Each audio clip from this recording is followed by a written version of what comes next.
كل وظيفة أو عمل بيحتاج مجموعة فريدة من المهارات الخاصة بيه، وأظن ده كان واضح لما اتكلمنا على الجرافيك ديزاين والمهارات المطلوبة ليه بشكل عام والمهارات اللي كل قسم بيحتاجها بشكل خاص، واللي هيظهر أكتر في المجالات المختلفة كمان اللي هنوضحها في المستقبل. وعلى الرغم من كده في بعض المهارات العامة اللي أي وظيفة أو عمل ما بيخلاش منهم، واللي أكيد هتساعدك في زيادة فرصك في التوظيف والحياة المهنية وهتزود من قيمتك بعد كده. ومجموعة المهارات دي بتيجي تحت مسمى السوفت سكيلز أو المهارات الناعمة زي ما بعض الناس بيقولوا. وهدفنا في السلسلة دي إن نعرف كل ما يخص المهارات دي، وعشان نقدر نعرف ده لازم نوضح في حلقة النهاردة يعني ايه مهارات بشكل عام، ويعني ايه هارد سكيلز، وايه هي السوفت سكيلز بشكل خاص، ونوضح الفرق بينهم، بالاضافة لاهمية السوفت سكيلز اذا كانت في الحياة العملية او الشخصية، وازاي اقدر انمي مهاراتها بشكل عام. وهنختم بامثلة على مجموعة من المهارات دي. معكم محمد الصواف من قناة رحالة، فيلا نبدأ.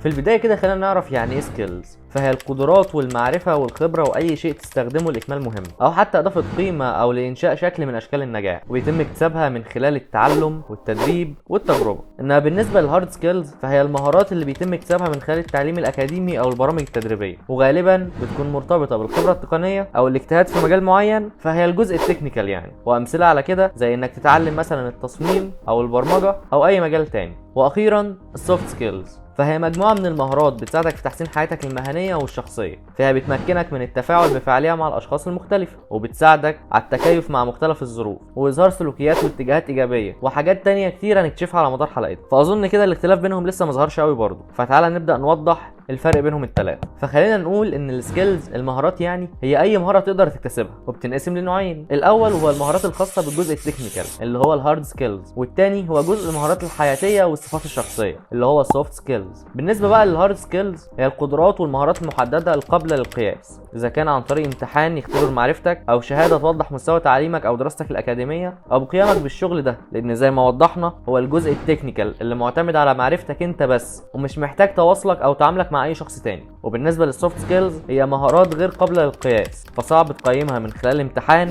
او شهاده او توضحها في السي في، عشان دي مش هتظهر ولا هتقدر تقيمها غير من خلال التفاعل الحياتي، واللي معتمد على تواصلك معاهم وتعاملك مع الاشخاص في المواقف المختلفه والمتغيره، وبتكون موجوده عند بعض الناس بشكل طبيعي، والعكس مع الناس تانية بيكون من الصعب عليهم تعلم. وهارفارد عملت دراسه بتقول ان 85% من النجاح في اي وظيفه معتمد على السوفت سكيلز، و15% بس من النجاح ده معتمد على الهارد سكيلز. فده يدخلنا على اهميه السوفت سكيلز، واهميتها مش زي الهارد سكيلز هتفيدك في الحياه العمليه والمهنيه او الشغل بس، لا كمان هتفيدك بشكل كبير في الحياه الشخصيه والحياتيه. فهي بتساعدك في تنميه الشبكه الاجتماعيه والمهنيه، وده اللي هيفتح ليك ابواب جديده وهيزيد من فرصك بمجرد تعرفك على اشخاص تانية في مجالات مختلفه وبناء علاقات معاهم، وده اللي هيساعد في توفير فرص عمل ومشاريع وتوجيهات مستقبليه ضخمه بتساعد في النمو. فالسوفت سكيلز هتساهم في قدرتك على استخدام مهاراتك الحاليه بشكل جيد وتطويرها كمان وتنميتها باستمرار مع مرور الوقت. ويعتبر قبول التعليقات البناءه وتنفيذها مهاره شخصيه كويسه جدا ممكن تساعدك على تحسين انتاجيتك وجوده عملك. تنميه مهارات التنظيم، وده بيحصل من خلال الاهتمام بالتفاصيل واداره الوقت والقدره على ترتيب اولويات، وكلها مهارات شخصيه هتساعدك تكون منظم. زياده الثقه بالنفس، وده نتيجه لكل المهارات اللي بتتمتع بيها واللي كلها بتساعدك في تطوير ثقتك بنفسك وقدرتك على التاثير على غيرك والكلام قدام الجمهور والتعبير عن ارائك بثقه وتحقيق نجاح كمان، لان لما بتكون واثق هتقدر تعبر عن نفسك بشكل اكتر فاعليه، واللي هيساعد الكل على فهم وجهه نظرك اكتر. علامه على الاستمراريه، فلما شركه بتيجي تدور على موظف جديد بيبقى مهم عندهم ان يوظفوا واحد هيطول معاهم، عشان كده بيدوروا على بعض العلامات اللي بتدل على ده، زي انك تكون ملتزم، تعرف تحفز نفسك واللي حواليك، وشاطر في حل النزاعات، وغيرها من مهارات تانية بتساعد في تطوير قدرتك على العمل الجماعي. فالعمل الجماعي معتمد بشكل مباشر على السوفت سكيلز، فمهارات زي التعاون والتكيف والتأقلم مع الفريق هي مفتاح العمل الجماعي، بالاضافه كمان لقبولك النقد البناء، وانك تكون بتعرف تتكلم وتتواصل بمهنيه، واللي هيساعد في انتاجيه اكبر. بتساعد في الحفاظ على العلاقات، ومش بس علاقاتك في مكان العمل، لا وكمان العلاقات الشخصيه، وكمان بتساعد على نجاحك مع العملاء. وبيدور اصحاب العمل على موظفين يقدروا الوثوق فيهم لتمثيل الشركه بطريقه احترافيه ووديه. باختصار ليها اهميه كبيره في النجاح الشخصي والمهني، عشان كده بينصح بالعمل على تنميتها وتحسينها لتحقيق النجاح في مختلف جوانب حياتك، وده اللي هنحاول نساعدك في تحقيقه من خلال بعض النقط. فده يدخلنا على ازاي اقدر انمي واطور السوفت سكيلز. فلازم تخليك منفتح على ردود الفعل والفيدباك. جزء كبير من تحسين مهاراتك الشخصيه هو الانفتاح على التعليقات اللي ممكن ممكن تتقلك من مديرينك او حتى زمايلك، فلازم تكون قادر انك تسمع النقد البناء وتستخدم المعلومات دي لتحسين نفسك. اتواصل دايما. فالتواصل الفعال هو مهارة شخصية بتفيد الكل في اي وقت واي مكان، فتواصل كتير لتطوير المهارة دي، وده بيشمل التواصل وجها لوجه او من خلال الايميل او من خلال اي طريقة ممكنة، وده لان كل طريقة اتصال تقريبا مختلفة عن التانية، فمن المهم التواصل من خلال طرق مختلفة عشان تكون مهارات الاتصال عندك شاملة ومتكاملة. حاول تشتغل في مجموعات لان ده هيطور عندك مهارات كتير، فبتتعلموا ازاي تتواصلوا بفعالية، وكمان ازاي تقدروا اراء بعضكم وتوزيع المهام بينكم والتعاون لتحقيق اهدافكم المشتركة. وبالتالي بسبب كل ده هيتطور عندك مفهوم مهارات التيم وورك. اخرج من الكومفورت زون الخاصة بيك، فده بيكون افضل وضع مع اي حاجة حابب تحسنها. فلازم تبدأ حاجة جديدة، وده ممكن يكون اعداد لحاجة او مسؤوليات جديدة او دور قيادي، فانك تحط نفسك في منطقة غير مألوفة بيسمح ليك تتعلم حاجات جديدة دايما. خليك مستعد للتعلم في اي وقت واي مكان، وخلي عندك علم ان وقت تعلم او تحسين اي مهارة ممكن تواجه انتكاسات وفشل، لكن اكيد هتواجه كتير من النجاحات. المهم ان في كل الاحوال لازم تتعلم منه، اتكيف مع المتغيرات. فالحياة بشكل عام مليانة مفاجآت ومتغيرات، واحدة من الطرق لتحسين مهاراتك الشخصية ان تكون قابل للتكيف، وتعتبر من المهارات المهمة اللي لازم تحاول تمتلكها عشان تقدر تتوصل لحلول بديلة لاي متغيرات او مشاكل ممكن تحصل. قوم بدور قيادي، حاول تحط نفسك في مواقف قيادية باكبر قدر ممكن، عشان ده هيساعدك في تطوير مهاراتك القيادية،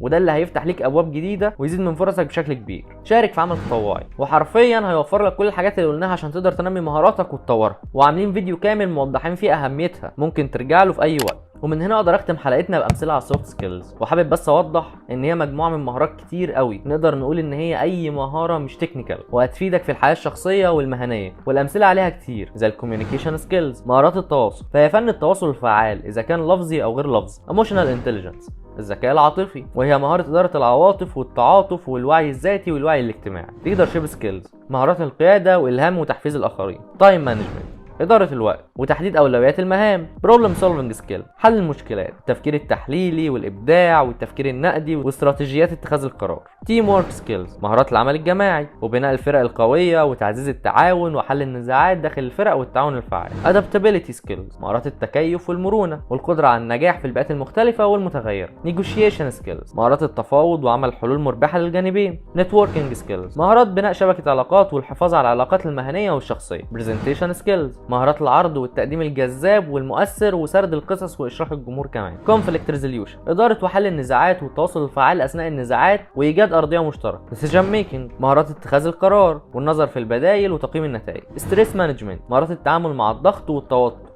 سيلف موتيفيشن سكيلز مهارات التحفيز وانك تعرف تحفز نفسك والتغلب على الشك الذاتي. كرياتيفيتي مهارة الابداع والتفكير خارج الصندوق وتوليد افكار مبتكرة، ومهارات تانية كتير طبعا كلهم مهمين، وهحاول اتكلم في الحلقات الجاية عن اهمهم. وبكده يبقى وصلنا لاخر حلقتنا، واتمنى ما كنتش طولت عليكم، وانتظرونا في الحلقات الجاية، وافتكر ان بداية رحلتك دايما هتكون من هنا. مع السلامة.